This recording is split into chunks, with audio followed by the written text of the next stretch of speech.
Today we're going to keep this short and sweet. We'll do a couple of fascial maneuvers together to reduce some stress. We've got our coaches and our hosts who just went through the program for the last few months here with us in Cancun. So we'll be training them all week and bringing them up to speed. And the reason why we're doing this is because we're going global this year. We're bringing the mission into every country. And last year, we hosted classes in over 20 different areas around the world. This year, we're looking to host in hundreds. So bringing the coaches up to speed and the hosts up to speed and training them and getting them ready for spreading the message, sharing the movement, sharing the message that you can heal yourself. And there's simple tools that you can apply in your life every single day to do it. So if you want to become a coach or a host, you have to go through the 28-day life reset and the lifestyle artist program, but then you'll have the opportunity. And all of the programs are available and accessible to anybody around the world, no matter where they are financially. And that's also part of our mission, just to open source all of that. So how's everybody doing today? It's been busy here. We had a lot of people at the beach this morning. I don't know if you all saw on Gary's Live. Will we be coming to Japan? Probably. This year, I'm not sure. But we are looking at going to Asia later around November. Okay, so let's start off. Let's do a movement together just to open things up. So we're going to do what I like to call the stinky armpit. I don't know why, it's just a funny name for it. So you're going to take your right hand, you're going to place it under the left armpit, pull the skin down and stretch it. Lift the arm up and above your head and stretch the fascia. And then you're going to move around and breathe. And this one's one of the most powerful fascial maneuvers because there's so much that goes under the armpit there. There's a lot of nerves, a lot of meridians, a lot of tendons, a lot of ligaments, a lot of everything. There's a lot. It's a high traffic area.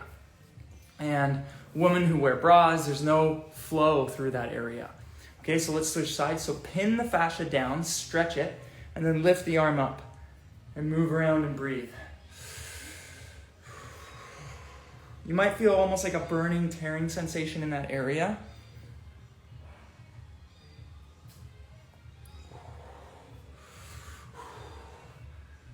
And we rarely move this area, especially with sitting in chairs all the time.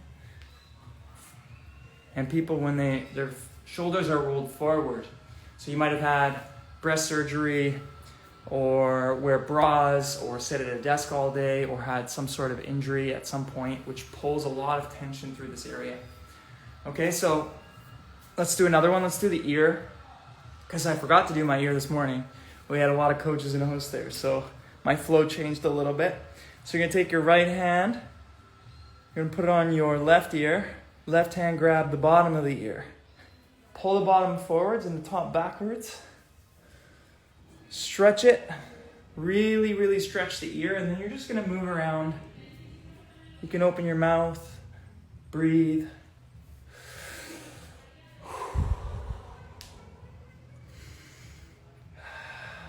Did anybody feel the shift over the last few days? There was an ego death and rebirth about 2 days ago. You might have felt a difference. Whew. Shake it off. Shake off your hands. Move your neck around. Put in the comments if you noticed that. Did you feel like a new person 2 days ago? Left hand, you're going to go on the right ear. Grab the top of it. Right hand, grab the bottom. Pull the bottom forwards and the top backwards. Stretch the ear really tight. And then move your mouth around. Move your head around. Move your neck around. And relax. Chest, earth. You felt a shift. Okay, good. Yeah, I had a few people say that they felt like a different person that day. Even I did, actually. Okay. Sick and very depressed, much better today. Yeah, a lot of people were detoxing over the weekend, releasing stuff. And it's interesting to watch because you have some people in the house detoxing, you have some people that you know detoxing, and I come in and out of interactions with all of them, but it doesn't spread. So what does that tell you about bacteria and viruses? Definitely a shift, shiny new side of the coin. Yeah, exactly. Okay, so let's do the next one. This one's for the wrist and the forearm and the arm. So you're gonna place your left hand in front of you, grab your fingers with your right hand. Call this a twisty wristy. It hurts. You're gonna bring your elbow into your side, bring your palm up, twist the fingers out.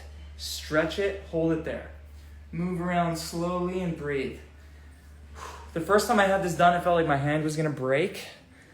And I actually thought it was going to, but now I understand that the body is a pressurized system. The bones, the muscles, the tendons, and the ligaments all sit inside the fascia. And I want you to think of your body almost like a tube of toothpaste where you're moving fluid, air, water, and nutrients around. So whenever you pin, lock, and move the fascia, that's what you're doing.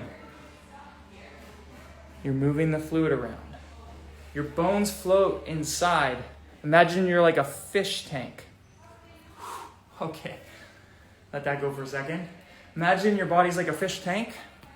Inside that fish tank, you have your organs floating. Okay, pull your fingers back. Elbow in, hand out. So you're doing the other side now. Pull the fingers down, really create pressure. Push your shoulder up. Breathe. So your organs are floating inside of you. They're never actually static. That's why when you test on one person, you test on another person, their organs aren't in the same place. Your intestines are like a sausage casing, and they're floating inside this fish tank. And when you have a restriction or an injury or an emotion or a trauma, it moves the fish tank around. And you might find an organ slightly to the left. Some people are even born with their organs on the opposite side of their body. They're entangled. So nothing is static in the human body. Everything is constantly changing. Okay, shake off your hands. Whew. How's your wrist feel? How do your fingers feel? How does your shoulder feel after that one? Okay, next one we're going to open up the wrist in a different way now. So the one that we just did was internal fascia, the fascia around the bone. We're moving a lot of pressure around when we do a movement like that because we're pinning and locking an area. Now what we're going to do is we're going to do the outside layers. So grab your right wrist with your left hand and pull the skin back and push your hand through like you're putting on a glove. Move your hand around slowly.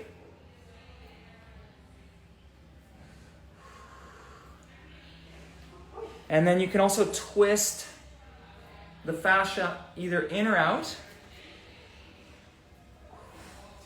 Now imagine your skin was the cage that you lived in. If it was really tight or really small or really tense, you're not going to be able to move very much past it. So what we're doing is we're stretching the skin, which is connected to our fascia, or it's a more dense version of your fascia. And by doing that, you're creating a larger cage for you to move inside of. And relax, shake your hand off. That's why when you put braces on somebody and their teeth can't move, if your teeth can't expand at a young age, then you're limiting the growth of your face and your jaw. And by limiting the growth here, then you can't grow here. So braces stunt growth. When you take braces off of a child or a teenager, you'll see they grow really fast afterwards. And the reason why is because you're taking off the chains that are holding them back. Now, what are the chains in your life that are holding you back from growing? I'll give you a simple one that everybody has. Clothing. I'm not saying become a nudist, but if there's a restriction, if this is a tight waistband, my body can't expand past it. That's the cage that I live in. When you take them off, I want you to notice your movement pattern. When you take off something that's tight and restrictive, like a watch, or like a necklace, or like a belt, or shoes, you'll notice that your movement pattern changes because you're taking away the restriction. You're opening that cage so that your body can move more freely again. So, do I believe in wearing tight-fitted clothing anymore? No, absolutely not. Do I believe in wearing jewelry? No, I do not. I think all of it restricts our body. The less you have on your body, the more it can flow, move, and function. I talked about this the other day. I listened to this video. This guy was talking about how to achieve the flow state much faster. Flow state is when you are highly focused and highly creative and almost in a meditative, dreamlike state where you can perform at a very high level. And I've noticed I can get to that space faster and faster, more easily since doing the fascial maneuvers and cleaning out the chemicals from my life. But he was talking about ownership and how the more things that you own, the harder it is for you to get into the flow state because the things that you own hold a tie to you. You're worried about it, you're thinking about it, where did you put it, you lost it, you can't find it, is it okay? For example, if you have a fancy watch and you scratch it, now you spend time thinking about that watch to make sure that it's okay.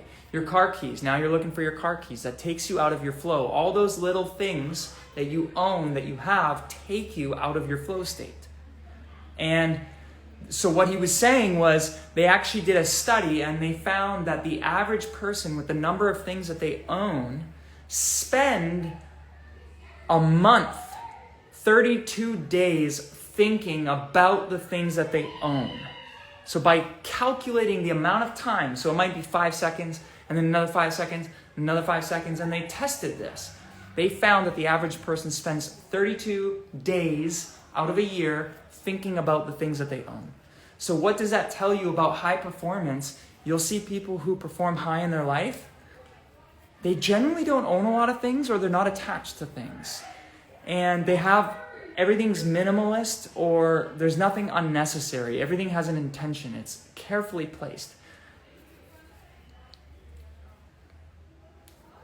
I mean, you can own a lot of things, but not be attached to them or responsible for them.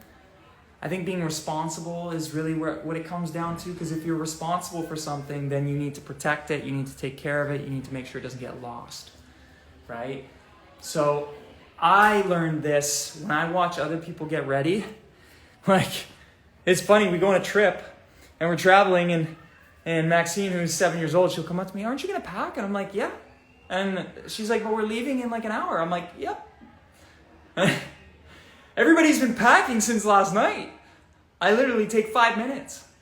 So the point is, it's like, how much time do you spend every morning getting ready? How much time do you spend every morning doing your hair? How much time do you spend every morning figuring out what you're going to put on your body and how you look and does your clothing match and like finding your keys? And I mean, it's crazy. Like, how do you have that much time and energy? If you went out of that for a moment, you'll realize how much time and energy you actually spend on doing those things. Because I did it, but not a lot, but I still did it. I came out of it, and now when I watch other people do it, I realize how exhausting it is. Watching other people pack and get ready for a trip or even for their day, I'm like already tired and I'm just watching them. So what would you do with all of that energy? If you had all that energy back, all that time back, energy is your currency. We spend our entire lives trying to get more energy, more currency. So I barely look in the mirror. I never do my hair anymore. I have like the same clothes every day. I don't have to think about what I'm going to put on. I don't have to make any extra unnecessary decisions. I don't have to think about unnecessary things. We've been taught to pay so much attention to things outside of ourselves, when in reality, we're just pasting on giant band-aids to fill what's not working on the inside. You know, I've lived looking out on the ocean every single day with the most beautiful view. I have amazing people around me. I have food. I have water. I have things. And I didn't feel good. And I was detoxing. And what I had a pivotal realization at that time, which was I haven't looked at the view outside for a week because I could barely get out of bed. And so what I realized was it doesn't matter how nice I have it around me. If I wasn't okay, then it didn't matter because the lens in which I'm looking at the world was not okay. So I want you to look at your life right now, and I want you to audit your life and look at the things that are not necessary. And I want you to clean those things out, even if it's something small. I want you to give something away, throw something out that's not necessary, recycle something, however you want to do it. But today I want you to start cleaning up your life so you can get your time and your energy back so that you can focus on you and become the best version of you. That's the theme for today. I've got some coaches and hosts here. We're about to do a breakfast and help them level up to their next experience so they can go out to the world and teach classes and help all of you in different cities and bring community together. So I look forward to seeing you all next week. We're going to have lots of content coming this week that we'll be capturing with all the coaches and the hosts on hands-on training. We're actually going to be training them on hands-on work and also how to teach fascial maneuver classes so we can spread the message. I'll see you all next time. Thank you all for participating and have an awesome weekend. Enjoy your new ego with the ego birth. Take care.